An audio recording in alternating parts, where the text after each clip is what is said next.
Hello students, Gayatri PG college Sanchore की online classes में आप सबका स्वागत है।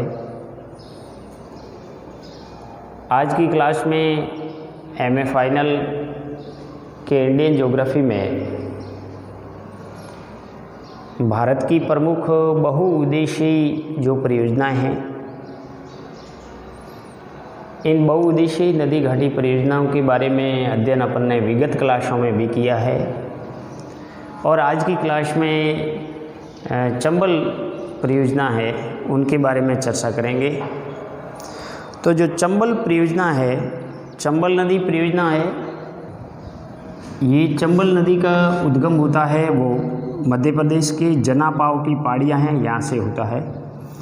मध्य प्रदेश की जनापाव की पहाड़ियों से चंबल नदी निकलकर मध्य प्रदेश में बहती हुई राजस्थान के चित्तौड़गढ़ ज़िले के अंदर 84 घाट है, वहाँ से प्रवेश करती है और राजस्थान में कुल 6 जिलों में बहती हुई ये उत्तर प्रदेश के इटावा के पास में, ये इटावा है और इटावा के पास में यमुना नदी में मिल जाती है।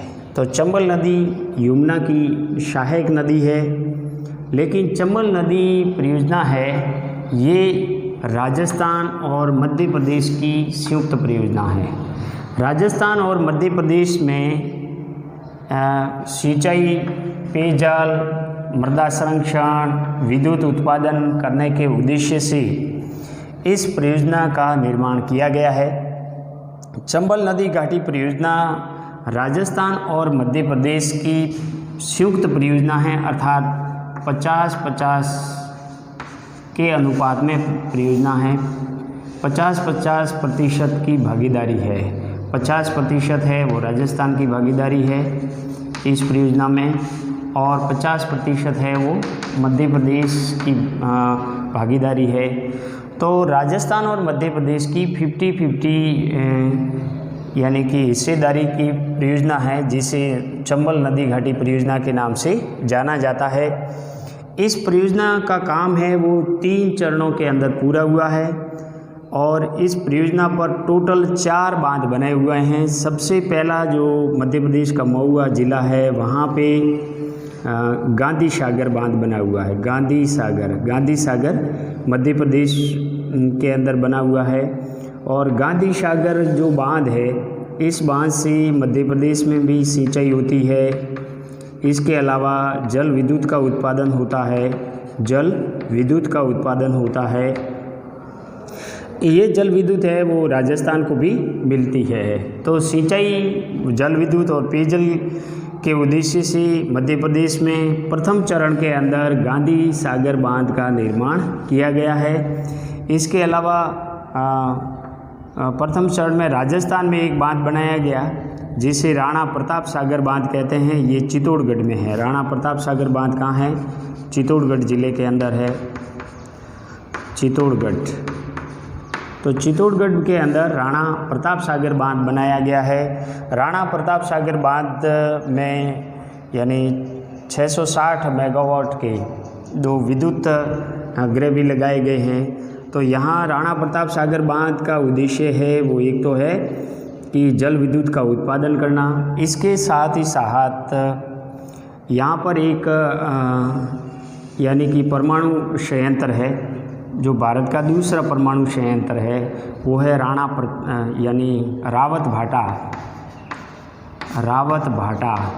भाटा परमाणु केंद्र, न्यूक्लियर जो केंद्र है, परमाणु केंद्र रावत भाटा परमाणु केंद्र है। ये भारत का दूसरा परमाणु केंद्र है और इसमें पेयजल की सुविधा उपलब्ध कराने की दृष्टि से भी राणा प्रताप सागर बांध का निर्माण किया गया है। राणा प्रताप सागर बांध है वो भराव क्षमता के आधार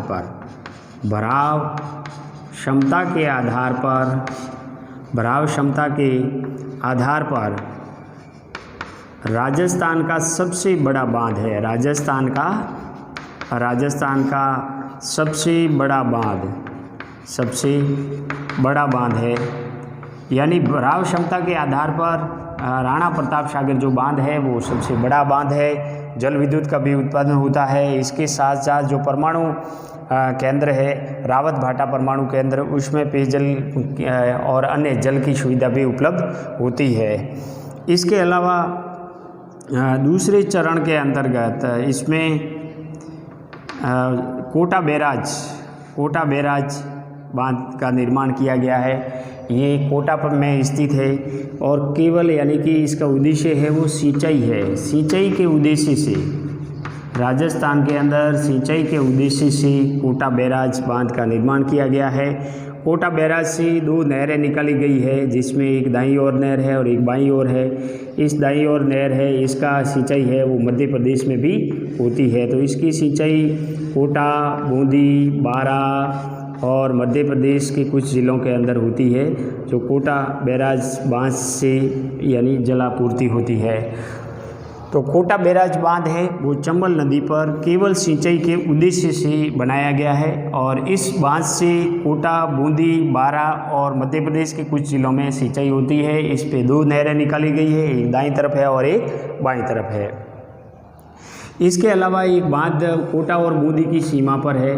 कोटा के अंदर है कोटा व बूंदी की सीमा पर, कोटा व बूंदी की सीमा पर बनाया गया जो बांध है वो है जवाहर सागर बांध। जवाहर सागर बांध है वो जल विद्युत उत्पादन की दृष्टि से इसका निर्माण किया गया है। विद्युत उत्पादन की दृष्टि से इसका निर्माण किया गया है। इसके बाद के अंदर ये चंबल नदी है वो राजस्थान और मध्य प्रदेश की सीमा बनाती हुई इटावा के पास में यमुना में गिर जाती है और इसकी कुल लंबाई है वो 966 किलोमीटर है। चंबल नदी की कुल लंबाई है वो 966 किलोमीटर है। 135 किलोमीटर ये केवल राजस्थान में बहती है, यानी चित्तौड़गढ़ से लेकर कोटा तक, यहाँ सीमा तक 135 किलोमीटर बहती है और 320 किलोमीटर यहाँ तक बहती है, जो राजस्थान और मध्य प्रदेश की सीमा बनाती हुई बहती है।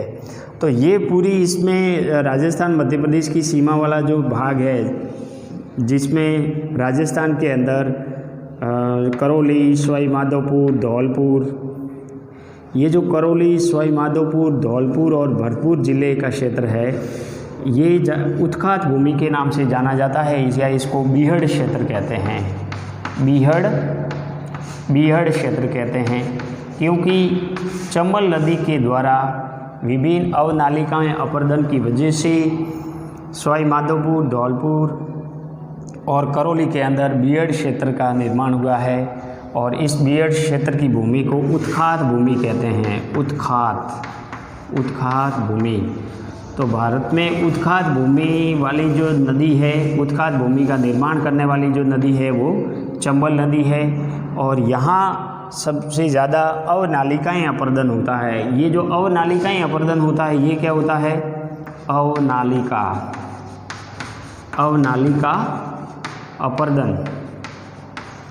अपर्दन।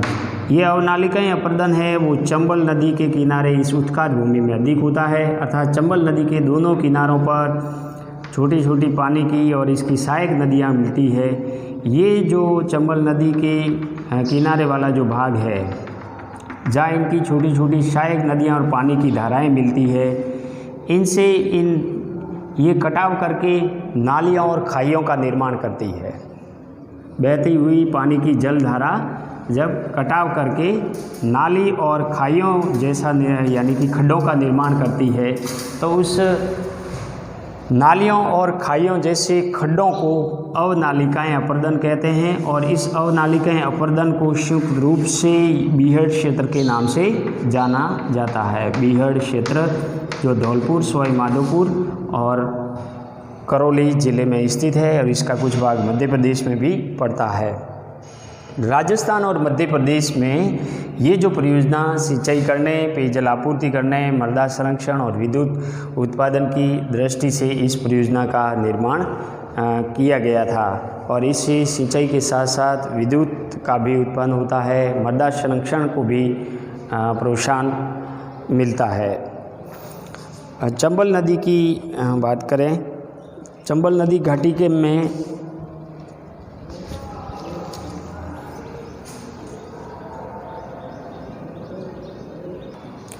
तो चंबल नदी परियोजना का जो कार्य शुरू हुआ था वो 1953 और 54 में हुआ था और इस परियोजना के प्रथम चरण में 1960 में गांधी सागर बांध मध्य प्रदेश में कोटा बैराज कोटा के अंदर सिंचाई हेतु बांध का निर्माण किया गया। द्वितीय चरण के अंतर्गत इसमें राणा प्रताप सागर बांध चित्तौड़गढ़ में और उस पर जल विद्युत गृह का निर्माण किया गया और तीसरे चरण के अंदर जवाहर सागर बांध जो बोरावास कोटा में है उस पर जल विद्युत गृह का निर्माण किया गया है। चंबल योजना का सूत्रपात कोटा के समीप जल विद्युत बनाने के विचार से 1943 में हुआ था। 1950 में केंद्रीय जल शक्ति एवं नौकायन आयोग ने अंतिम रूप दिया और 1953-54 में ये योजना शुरू हुई, इस पे काम शुरू हुआ। गांधी सागर जो बांध है जो मध्य प्रदेश के मंदसौर ज़िले के भानपुरा तहसील से 33 किलोमीटर दूर है। भानपुरा और मानपुरा पठारों के मध्य स्थित है ये गांधी सागर बांध, जिसका निर्माण कार्य की शुरुआत प्रथम चरण में 1953 में शुरू हुई जो 1960 में बनकर तैयार हुआ और जो 510 मीटर लंबा है, 62 मीटर ऊंचा है। 1960 में पंडित जवाहरलाल नेहरू ने इस गांधी सागर बांध का उद्घाटन किया। 1960 में गांधी सागर बांध पर ही छोटी छोटी यानी 5 विद्युत इकाइयाँ बनाई गई जिनसे कुल 115 मेगावाट विद्युत का उत्पादन किया जाता है। गांधी सागर बांध राजस्थान में नहीं है अपितु ये राजस्थान की सीमा पर स्थित मध्य प्रदेश में है। जो राजस्थान की सीमा पर स्थित 84 गढ़ है, 84 गढ़ से 8 किमी दूर मध्य प्रदेश में है, जो मध्य प्रदेश के मंदसौर जिले में है। कोटा बैराज है, कोटा बैराज ये बांध राजस्थान में है और जवाहर सागर बांध से 16 किमी आगे कोटा शहर के समीप, जवाहर सागर बांध से 16 किमी आगे कोटा शहर के समीप कोटा बैराज बांध स्थित है। इसका निर्माण कार्य चंबल घाटी परियोजना के प्रथम चरण में 1953 में शुरू किया गया। 1960 में बनकर ये तैयार हुआ। इस बांध के निर्माण का मुख्य उद्देश्य चंबल नदी के पानी को इकट्ठा कर चंबल नदी के बहाव क्षेत्र में आने वाले सिंचाई सुविधा उपलब्ध कराना। इस कारण यानी कि कोटा बैराज को कोटा सिंचाई बांध भी कहते हैं। ये चंबल नदी पर स्थित एकमात्र बांध है जिनमें सिंचाई होती है। सभी बांधों में इनका सर्वाधिक कैचमेंट जो एरिया है वो सर्वाधिक है। और कोटा बैराज से 2 मुख्य दाईं और बाईं और 2 नहरें निकाली गई है। बाईं नहर से कोटा और बूंदी जिलों में सिंचाई होती है, जबकि दाईं नहर से कोटा, बारा और मध्य प्रदेश के कुछ क्षेत्रों में सिंचाई होती है। चंबल नदी यानी कोटा बैराज की दाहिनी नहर पर सिंचाई हेतु कुल 8 लिफ्ट नहरें निकाली गई है। कोटा में 2 और बारा में 6 नहरें हैं, जिनमें कोटा और बारा जिलों में 15,663 हेक्टेयर भूमि पर सिंचाई होती है। और ये जो 8 लिफ्ट नहरें हैं, इन 8 लिफ्ट नहरों में दिगोद लिफ्ट नहर जो कोटा में है, दिगोद लिफ्ट स्कीम नहर कोटा में है, पंचेर लिफ्ट स्कीम जो बारा में है, कसारी लिफ्ट स्कीम जो बारा में है और गणेशगंज लिफ्ट नहर ये बारा में है। अंता लिफ्ट स्कीम ये भी बारा में है। अंता लिफ्ट माइनर ये भी बारा में है और शोरखंड लिफ्ट स्कीम ये भी बारा में है और जालीपुरा लिफ्ट स्कीम है ये कोटा के अंदर है। तो इस प्रकार 8 लिफ्ट नहरें हैं जो कोटा बैराज से दाईं ओर नहर निकाली गई उस पर स्थित है।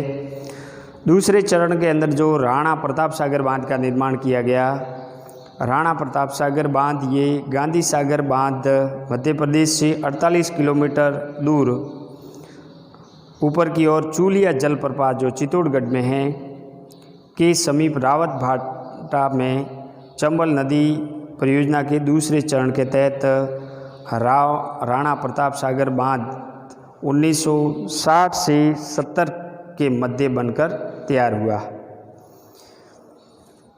जिसे फरवरी 1970 में राष्ट्र को समर्पित कर दिया गया। ये बांध 31 करोड़ रुपए की लागत से बना उस समय और 110 मीटर लंबा है, 37 मीटर है वो ऊंचा है और विश्व का सबसे सस्ता बांध है। इस बांध के जल का फैलाव है वो 113 वर्ग किमी है, जिसमें 3.1 लाख हेक्टेयर मीटर जल आ सकता है। इसी कारण भराव क्षमता के आधार पर यह राजस्थान का सबसे बड़ा बांध कहलाता है। राणा प्रताप सागर बांध के ऊपर कनाडा के सहयोग से राजस्थान में प्रथम व देश का दूसरा परमाणु विद्युत गृह, प्रथम जो तारापुरा महाराष्ट्र है और देश का दूसरा परमाणु विद्युत गृह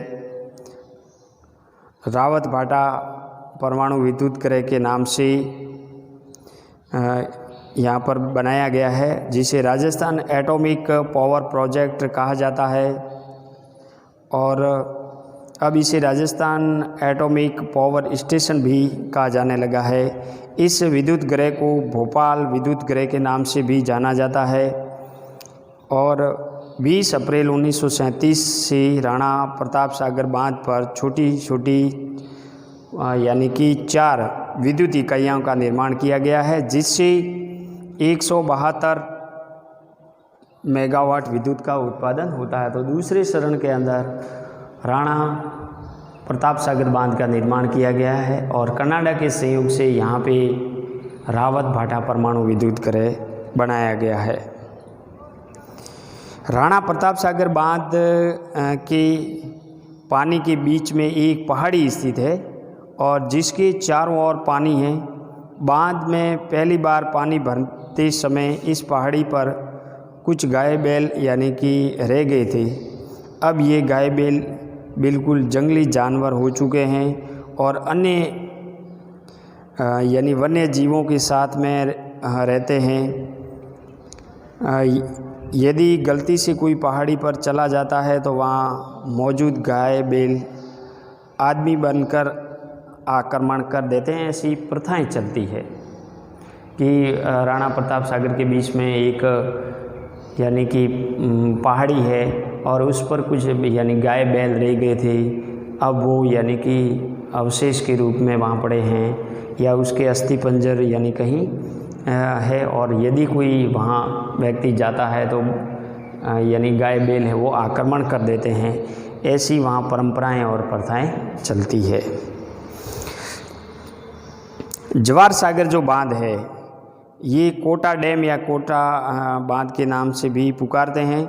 राणा प्रताप सागर बांध चित्तौड़गढ़ से 33 किमी दूर कोटा के बोरावास गांव के समीप चंबल घाटी परियोजना के तीसरे चरण में के तहत जवार सागर बांध 1962 से 73 के मध्य यानी कि बनकर तैयार हुआ और 335 मीटर लंबा 25 मीटर ऊंचा है। जवार सागर बांध एक पिकअप बांध है। जवार सागर बांध के पास चंबल नदी कोटा बूंदी की ज़िलों की सीमा बनाती है, अर्थात बांध के दाएं किनारे कोनारा कोटा ज़िले में और बाएं किनारा यानी बूंदी ज़िले में आता है। यानी कोटा और बूंदी की सीमा पर स्थित है जवार सागर बांध। जवार सागर बांध पर छोटी छोटी यानी कि 33 मेगावाट की 3 विद्युत इकाइयाँ बनाई गई है, जिससे 99 मेगावाट विद्युत का उत्पादन होता है। तो इस प्रकार राजस्थान और मध्य प्रदेश की जो संयुक्त परियोजना थी चंबल नदी परियोजना, इस प्रकार 4 बांध बना करके सिंचाई विद्युत का उत्पादन किया जाता है। साथ ही साथ इसके पेयजल के रूप में कुछ जल का उपयोग होता है। ज़्यादातर इसका उपयोग सिंचाई और विद्युत उत्पादन में किया जाता है।